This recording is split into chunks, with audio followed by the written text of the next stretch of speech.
नमस्कार, अपना एमपी देख रहे हैं आप। मैं हूं आपके साथ प्रशांत कटारे और बुलेटिन की शुरुआत भोपाल से आई बड़ी खबर के साथ करेंगे, जहां नगर निगम की नेता प्रतिपक्ष शबिस्ता जकी पर जानलेवा हमला हुआ है। नगर निगम नेता प्रतिपक्ष के पति और कांग्रेस के कार्यकारी जिला अध्यक्ष आसिफ जकी पर भी जानलेवा हमला हुआ है। दोनों को लहूलुहान हालत में शहर के चिराई हॉस्पिटल में भर्ती कराया गया है। सूत्रों के मुताबिक एएसआई के बेटे ने दोनों पर जानलेवा वार किया है। प्लॉट के सामने नो पार्किंग के बोर्ड को लेकर विवाद हुआ था। श्यामला हिल्स थाना क्षेत्र का मामला है। ये पूरी घटना का सीसीटीवी सामने आया है। तो ये तस्वीरें देख रहे हैं आप, ये सीसीटीवी फुटेज भी आया है इस पूरे घटनाक्रम से जुड़ा हुआ। नगर निगम की नेता प्रतिपक्ष शबिस्ता जकी और उनके पति और कांग्रेस के कार्यकारी जिला अध्यक्ष आसिफ जकी पर भी हमला हुआ। दोनों को गंभीर हालत में अस्पताल में भर्ती कराया गया है। जानलेवा हमला कर दिया गया और जो हमलावर है वो बताया जा रहा है कि एएसआई का बेटा है। नो पार्किंग बोर्ड के सामने, प्लॉट में नो पार्किंग बोर्ड के सामने गाड़ी खड़ी करने को लेकर ये पूरा विवाद सामने आया था।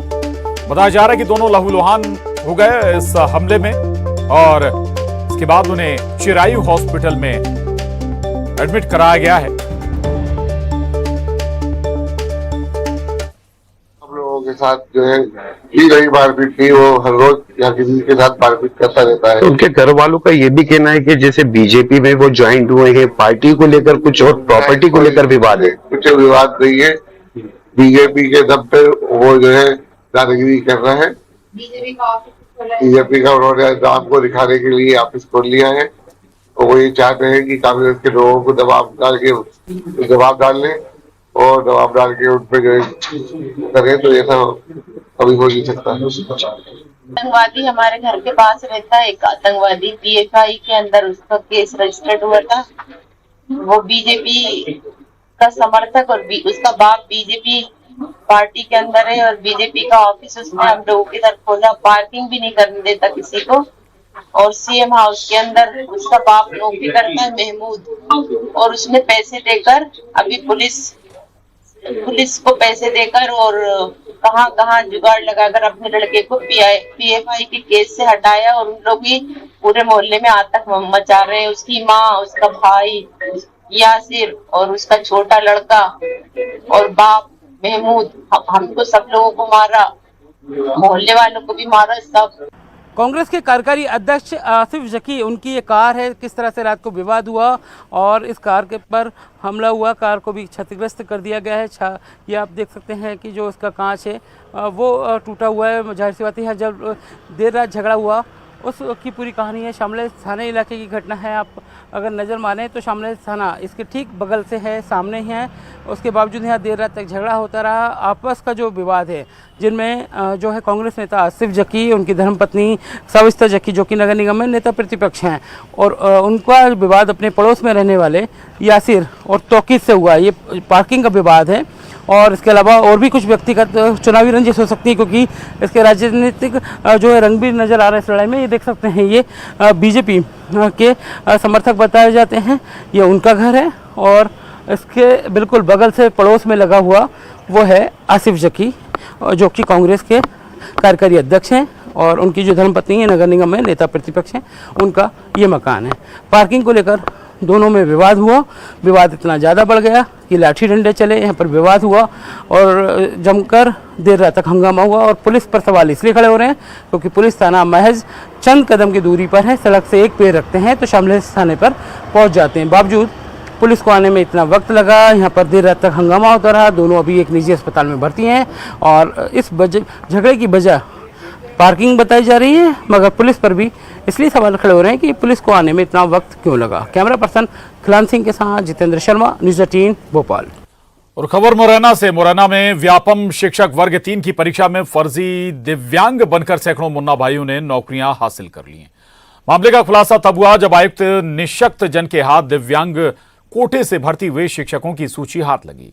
सूची में दिव्यांगों के 755 पदों में से अकेले मुरैना के 450 अभ्यर्थियों का चयन होना पाया गया, जो काफी गंभीर है। मामले की शिकायत करने वाले व्यक्ति ने 5 ऐसे दिव्यांग शिक्षकों के प्रमाण पत्र भी प्रशासन को शिकायत के साथ दिए हैं, जिनका जिला अस्पताल में कोई रिकॉर्ड तक नहीं है। अब मुरैना कलेक्टर ने जिले का रिकॉर्ड चेक करने के अलावा ग्वालियर, भिंड और श्योपुर जिले के मुख्य चिकित्सा और स्वास्थ्य अधिकारियों को पत्र भेजकर जांच करने के लिए कहा है। कलेक्टर ने जिले के मुख्य चिकित्सा एवं स्वास्थ्य अधिकारी से भी रिकॉर्ड मांगा है कि कितने लोगों के दिव्यांगता वाले मेडिकल सर्टिफिकेट बनाए गए जो शिक्षक भर्ती प्रक्रिया में शामिल हुए।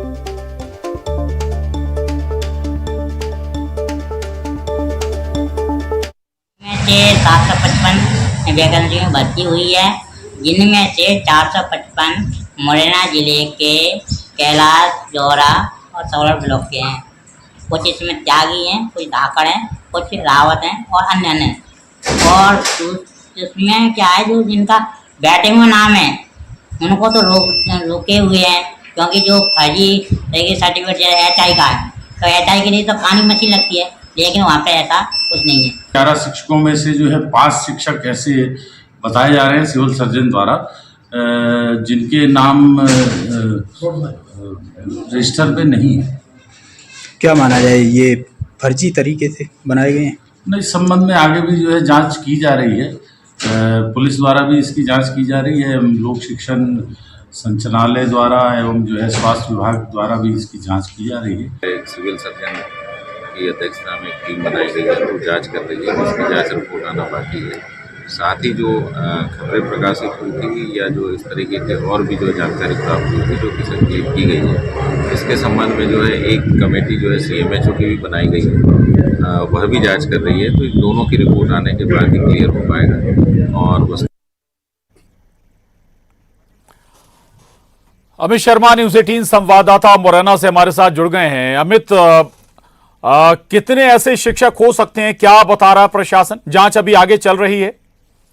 देखिए, बिल्कुल आपको बता दूं कि मध्य प्रदेश में शिक्षक वर्ग 3 की व्यापम परीक्षा में 1087 दिव्यांगों के पद थे, जिसमें से 755 पर दिव्यांगों का चयन हुआ था, जिसमें से 450 हैं वो सिर्फ मुरैना जिले के शिक्षक बने हैं, जो मध्य प्रदेश के अन्य जिलों में जिन्हें पदस्थ किया गया है। तो खास बात यह है कि जब 750 मुरैना जिले के हैं, जिसमें से 755 में से 305 अन्य 51 जिले के हैं, तो एक तरीके से कहा जा सकता है कि मध्य प्रदेश में जो 70% शिक्षक बने हैं दिव्यांग, वो मुरैना जिले के हैं। इसे लेकर के जब आयुक्त निसर्ग ने नाराजगी जताई और जांच के निर्देश दिए, अब इस पूरे मामले को लेकर के मुरैना कलेक्टर जांच कर रहे हैं और कलेक्टर ने ग्वालियर, भिंड और श्योपुर स्वास्थ्य विभाग से भी जानकारी मांगी है कि आप आखिरकार आपके यहाँ कितने दिव्यांगों के प्रमाण पत्र बनाए गए हैं। अब इस मामले को लेकर के प्रशासन अलर्ट है और जांच कर रहा है। आखिरकार ये देखना होगा कि कब तक ये जांच पूरी हो पाती है। हालांकि जो जांच का समय था 15 दिन वो बीत गए हैं, लेकिन अभी तक जांच पूरी नहीं हो पाई है। जी,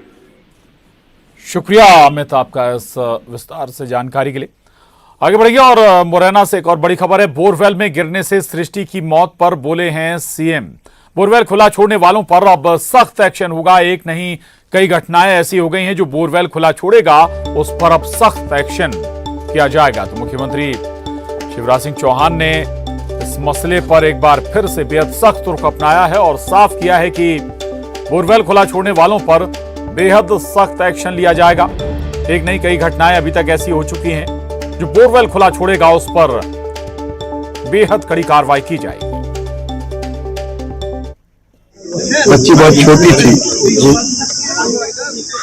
और बोरवेल में पहले 40 फीट पे वाटकी थी, लेकिन बहुत छोटी थी, इसलिए जब खुदाई के प्रयत्न किए और घर वालों ने भी निकालने के प्रयत्न किए तो वो और नीचे चली गई।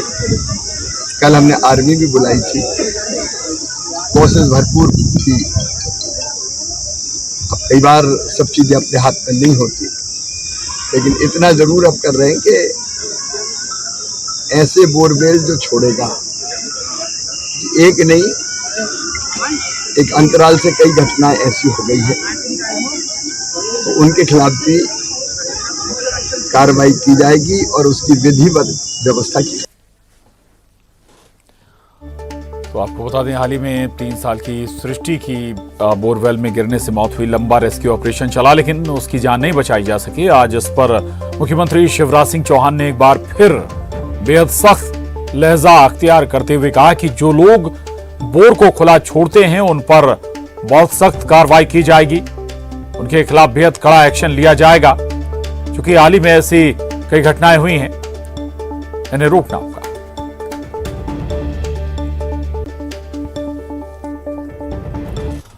और भोपाल से बड़ी खबर है। एमपी में विधानसभा चुनाव से पहले वोटर्स को साधने में जुटे हैं मंत्री।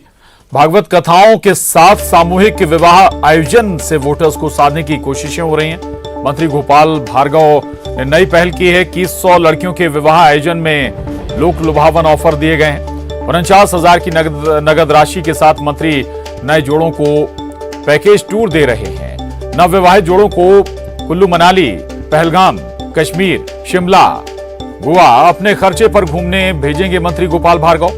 बेटियों को हवाई सफर भी करा रहे हैं कैबिनेट मंत्री गोपाल भार्गव।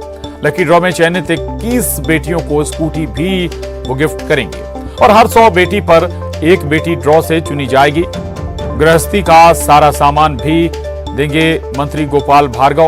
उनका बयान भी आया, हर साल बेटियों का वो विवाह करते हैं। इस बार विवाह समारोह में ये नई पहल वो कर रहे हैं। तीर्थ दर्शन योजना के तहत तीर्थयात्री जहां हवाई यात्रा कर रहे हैं, वहीं अब मुख्यमंत्री कन्यादान योजना के तहत रहली विधानसभा क्षेत्र की जो भी कन्याएं हैं जिनकी शादी होगी वो अब हवाई सफर भी करेंगी और ये हवाई सफर करा रहे हैं कैबिनेट मंत्री गोपाल भार्गव। सर, इस बार आपने एक ऑफर भी दिया है कि 49,000 की राशि तो मिलेगी, लेकिन इसके साथ साथ वो कुल्लू मनाली या कश्मीर की यात्रा करेंगे और 21 जोड़े होंगे, हवाई यात्रा भी कराएंगे, संग संग सारी सुविधाएं भी उनको दी जाएंगी। ये ऑफर क्यों दिया जा रहा है? चुनावों से पहले से कहा जा सकता है या फिर हर साल आप इसी तरह से शादी ब्याह कराते हैं कन्याओं के? ये बात सही है कि मैंने ऐसे आयोजन करने का निश्चय किया है और उसके पीछे कारण भी यही है कि हर साल नवाचार करते हैं, तो इस बार कुछ नया करें। तो इसमें यह है कि 100 के ऊपर एक जोड़े के लिए, मतलब 21 जोड़े यदि विवाहित होंगे तो उनके लिए उनका मन का डेस्टिनेशन जो भी होगा, जहां भी उनको जाना होगा, उनके लिए यहाँ भोपाल से इकोनॉमी क्लास में हाँ 3 दिन 2 रात का टूर करवा देंगे। जो 21 जोड़े जिनको आप हवाई सफर कराएंगे, घूमने के लिए सुविधा देंगे, वो 21 लकी जोड़े होंगे या सभी जोड़ों को भेजा जाएगा? सभी नहीं, सभी तो संभव ही नहीं है। उसमें से लॉटरी सिलेक्ट करेंगे प्रति 100 जोड़ों के ऊपर। भोपाल से बड़ी खबर है। गृह मंत्री नरोत्तम मिश्रा का बयान असदुद्दीन ओवैसी पर निशाना साधा है। गृह मंत्री नरोत्तम मिश्रा ने धर्मांतरण का कोई भी कुचक्र एमपी में नहीं चलेगा। ओवैसी ने साक्षी और श्रद्धा पर एक भी बात नहीं कही। ये उनकी पीड़ा है, इसे ही जिहादी मानसिकता कहते हैं। दमोह में हर तरह की जांच हो रही है।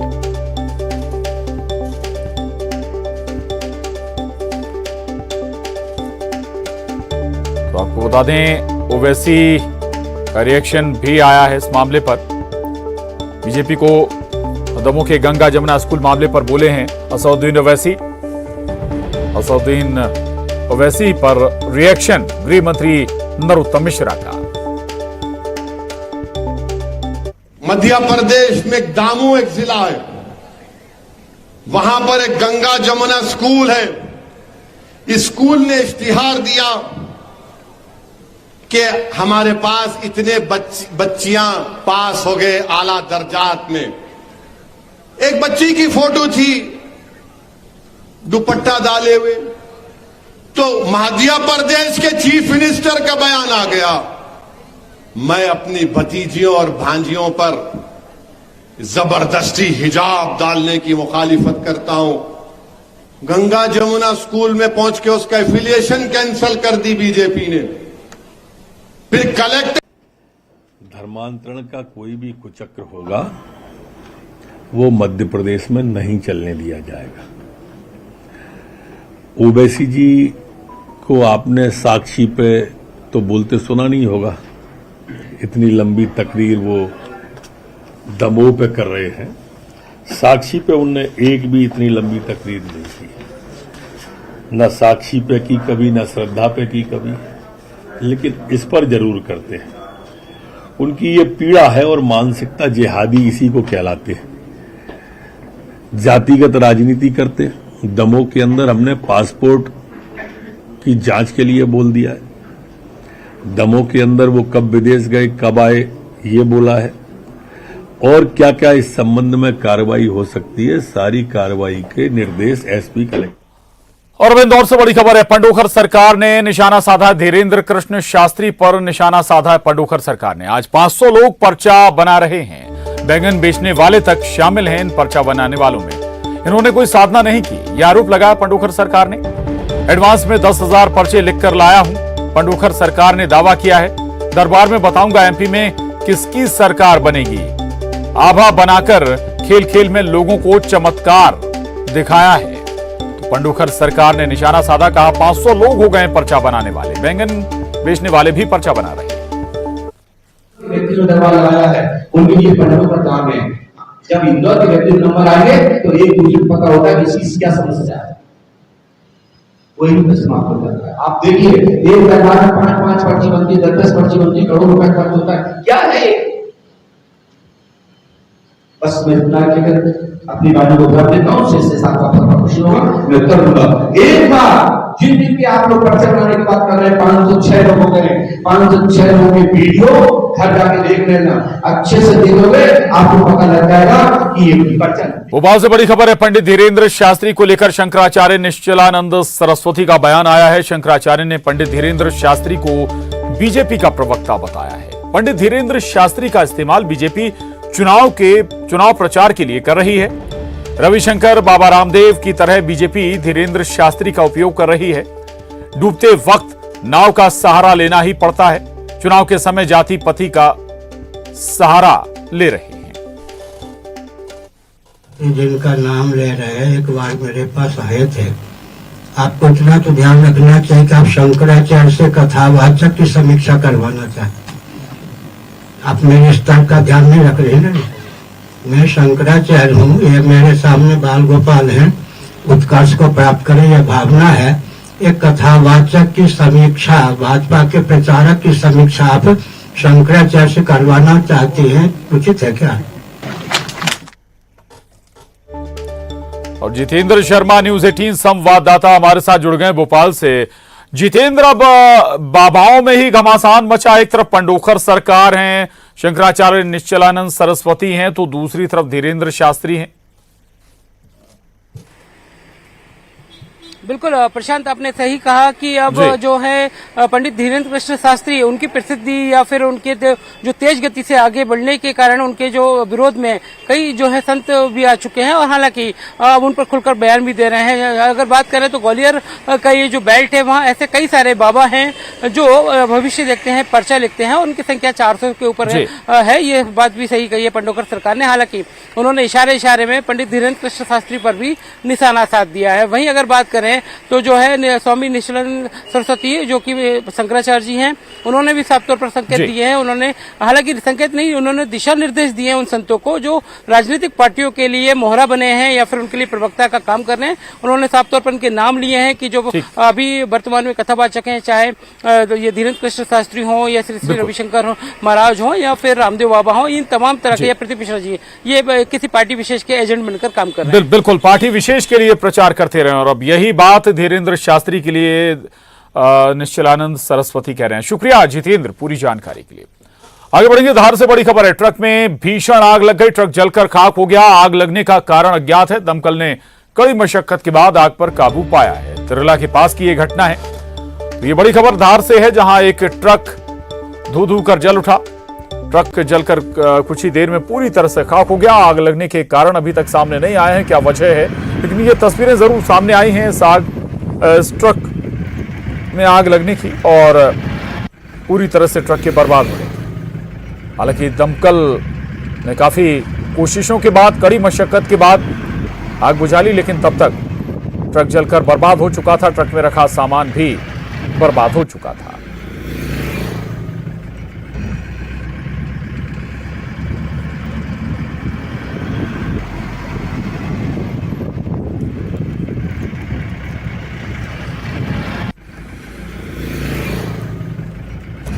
और अब रुक करेंगे सिटी टॉप 20 का। कांग्रेस संगठन में फिर बदल को लेकर पार्टी में मंथन जारी। प्रियंका गांधी को मिल सकती है बड़ी जिम्मेदारी। उत्तर प्रदेश का प्रभार किसी और को देने के लगाए जा रहे कयास। सीहोर में बोरवेल में गिरी बच्ची की मौत के मामले में सीएम शिवराज का बयान। बोरवेल खाली छोड़ने वालों के खिलाफ होगी सख्त कार्रवाई। मामले को लेकर जल्द लाई जाएगी विधिवत व्यवस्था। सीएम शिवराज सिंह चौहान का ट्वीट, कोल गढ़ी हमारे स्वाभिमान का प्रतीक। 200 साल पुरानी कोल राजाओं की गढ़ी के जीर्णोद्धार का आज शिलान्यास। कोल गढ़ी के किले का होगा कायाकल्प।